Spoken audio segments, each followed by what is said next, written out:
Yes, women will always prefer the taller guys. The noodle.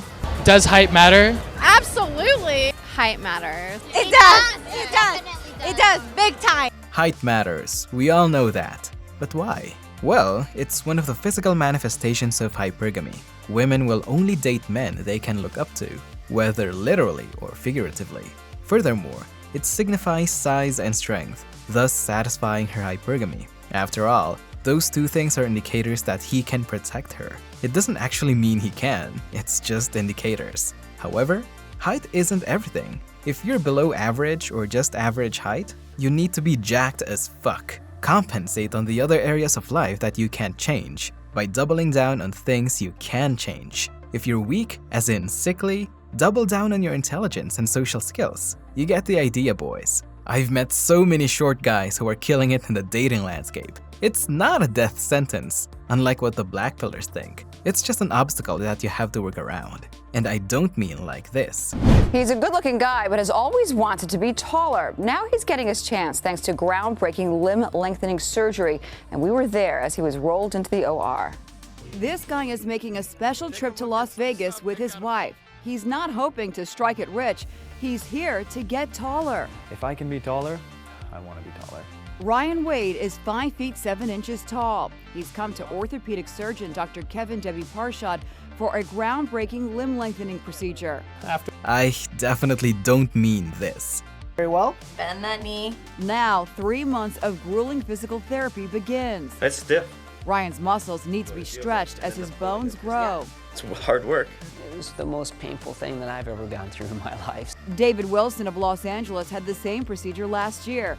He was 5'7" and was stretched to 3 months of grueling physical therapy so you can get a couple of inches. And the guy isn't even jacked. I'm pretty sure he doesn't even have abs. My point is, why go through such an invasive, painful, and traumatizing surgery when you haven't even exhausted the options yet? This is why I'm telling you, betas are dangerous to themselves. If there's a more beta move than this, I don't know what that is. Still, there are comments in the video saying, "It's not worth it," said the 6'1" man. Or, "Only tall people says it's not worth it." No different than all rich people saying money isn't important. I'm short as heck. But I'm never recommending this to anyone. Work around your insecurities without breaking your fucking legs. I'm gonna be honest, if a guy's shorter than me, then I want him to have like a lot of muscle. Like, I'm gonna be completely honest. The guy I was with, he had a really great personality, so I was like, okay. Yeah, or if you'll just like love them, like you can't really help. You want a manlet. A what? A manlet. What is that? Like a nugget. A short guy who's just fucking. Well, I'm fine if he's tall too, but. No, well, obviously, you don't just want muscles that'll make you look out of proportion. Or, you know, date tall girls who aren't that squeamish about height. They exist, you know. Or date shorter girls. What do you think shorter guys should attain to be? Obviously not betas. Now, we were speaking 10 minutes ago about a very good friend of ours. Shout out to my boy, Prince. My homeboy, who is a G. And he's what, 5'7"? Turbo G. Turbo G. We were literally discussing this an hour ago in our own private conversations. So, Justin, I know you're the second tallest here. You're the same height as Andrew. Yep. So I actually have a really strong opinion about this because I think a lot of guys give up at like 5'8", 5'9", 5'10", all this bullshit. Bro, listen, if I was 5'8", living in Indiana today, I would go to the gym, get a good job, handle my fashion, handle fitness, handle all these different things. And look, you will be, I like to say, happier than a dog with 2 dicks with your 3'7" girlfriend. You don't need a 10. Plus, I'll tell you another thing about a 10. There's shit to be around. Hard work. You could have 3 10s and 3 7s in Indiana and probably be just as happy or if not more happy than if you had 3 10s. And 3 7s is 21 anyway, so that's better than most dudes with a 10. Yeah, with your King Ranch Ford. Quit fucking crying. Do it, bro. Because most any men would take 3 girls that were amazing to them, want to be around them all the time. And like, dude, being short is not a reason to quit at all. And Prince is a great example of that. He is. Boys, stop giving too much fucks on your height. It's your height. Learn to embrace it. You're worrying about it too much. But guess what? If you're awkward right now at whatever height you're at, you'll still be awkward at 6 feet too. Unfortunately, a lot of men get stuck through this downward spiral of negative thinking. and they become black belt. Yeah, correctly. But another way to view the world, it's just a wrong way to view the world. Every man understands you shouldn't be complaining about things you cannot change. You have to play the cards you're dealt. I can't be a cowboy, right? Justin's a cowboy, right? I can't be an Australian. Sterling's an Australian. I can't be a dickhead. Tristan's a dickhead. you have to accept your role and you have to play it, right? To be born a certain height and then to sit there and go, what do I do? I'll tell you what you do. You become the best version of yourself, just like everyone else does. We're all born, okay, let's say we were all blessed with height at this table. We still had to become the best version of ourselves. If I was only 6'3" and didn't achieve any of the other things I've achieved, none of you would be watching this podcast. Lots of young men today focus on the wrong things. By the way, if you like the video, please subscribe and hit that notification bell. It really helps us in making these types of content for you. This is just a friendly reminder that we don't cry over men, okay? We cry over low savings accounts and we cry over those really sad dog commercials. You know, just once, I want someone to show up for me. Coming from a life coach with a focus on trauma healing, let me tell you that the problem is a lot deeper on the surface. It's a lot deeper than dating advice or than the fact that you don't know how to pick the right guy. Here we go again with trying to remove themselves of responsibility. I'm convinced modern feminism is just black belt for women. I'm gonna try to be less harsh than usual because this girl seems very young. But did you hear what she said?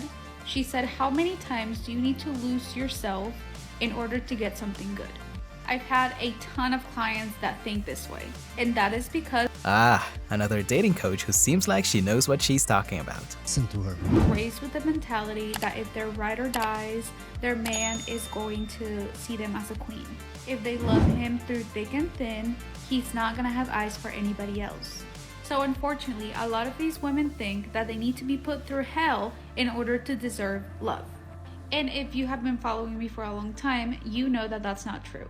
And that is the way to... So I guess the statistic that says women are the ones initiating divorces isn't true then. It's your slap. You just walked away. Bro, I can't be doing this. Oh. No? Why? You're gonna leave me alone? And then they'll wonder why men will only see them as sex objects. I think men with a higher status have the ability to get away with whatever they want with any woman. It's proven the smartest people in the world are men. And it irritates me how women can't accept that because it's literally the truth. It's crazy because guys have to work hard and make lots of money to get all the girls coming to them. And then all the girl has to do is buy some makeup and boom. It takes years of hard work for a guy to get his dream body in the gym. While a girl, she could literally go to a plastic surgeon and...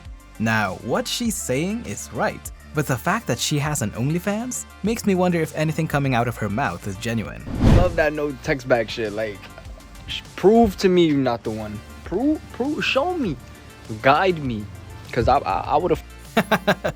That's a great way to look at it. Piers Morgan, what did I say? You're an influencer that's been to platform. Yeah, that was a shameful slur. I'm Thank sorry. you for coming on. I'm sorry, I feel mean. Thank you for having me. I would normally say guess keep it uncensored, but not much point saying that to you. Thank you. Look at her face. It's so proud. Even though there's nothing to be proud of. Whatever Piers said really just flew over her head. Just went on a date and I got violently humbled by the guy asking, he was looking at me in my eyes and I was like, oh my god, he's gonna say I'm so pretty. He looked at me and he said, can I pop this? And wanted to pop a pimple. That guy must have been a real G. To the women, I want you to listen to me very carefully. If you meet a man that has never checked you about the way you talk, what you wear out in public, how you carry yourself as a woman when you're out, that man doesn't have the wisdom to lead you. Because that man is a nice guy. And true enough, nice guys aren't seen as masculine leaders.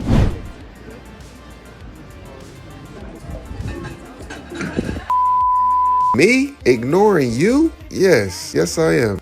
I've said it before and I'll say it again. Ignoring women is an art form in itself. Very few men can do this, especially if the woman is beautiful. But it's one of the most important superpowers you can have as a man, because it'll set you right back to your purpose. No matter how good you treat a woman, if you're not the man who she has feelings for, she will never appreciate your efforts. This is true. That's why men who have been friend-zoned rarely get out of their predicament. We can't keep losing our legends like this, man. The internet is clowning Steph Curry because he never about to beat those cuck allegations. Ayesha Curry was on this talk show and then some oiled up, muscly, shirtless man came out with drinks and she started to take off her ring. Her friend tried to save her though. She like, girl, did you forget that acting contract they gave Steph Curry? Look at her, playing with her hair, cheesing hard as hell. Man, this is crazy. Curry is 6'2" and light-skinned with a $200 million NBA contract and a $2 billion shoe deal, and even his girl is up for grabs. That's tough. And I know some people are talking about, oh, she was just kidding. And I hear you, but bitch, tell a knock-knock joke or something if you want to be funny so bad. Not that. I know Steph was at the crib fighting back tears doing the Michael B. Jordan face after his breakup with Lori Harvey, sick to his stomach. Imagine you at the crib minding your own business and you see a wife on TV fiending over some dude who looked like he belonged on Power. Women are never truly loyal. She's only yours for a time, but hey, it's not a bug, it's a feature. Oh my gosh, look at this girl's butt. Did you just... What? Babe, you look incredible today. You genuinely think guys that are into me are of a higher caliber? Be honest, someone that's willing to date me with my past. No! No. And I acknowledge that. How hard has that been then? I mean, your current relationship, obviously, you guys figured that out. Mm-hmm. When you started to get into this and the whole industry, did that scare you at all? No, it didn't scare me because I was riding off the high of like, oh my God, I'm making so much money. I don't give a fuck what I'm like. I want to go on podcasts and say like the craziest thing possible. But then eventually that dies down and you're kind of like, oh shit, like I see like TikToks all the time come up on my For You page of like old things I've said in other podcasts, and I like cringe at myself. I'm like, I can't even fucking believe I said that. It's an inherently women thing to lack the ability of foresight. Boys, don't date women who have a troubled past. There are unseen things that'll make your relationship harder. Anyway, that's all the time we have for you boys. Thanks for watching.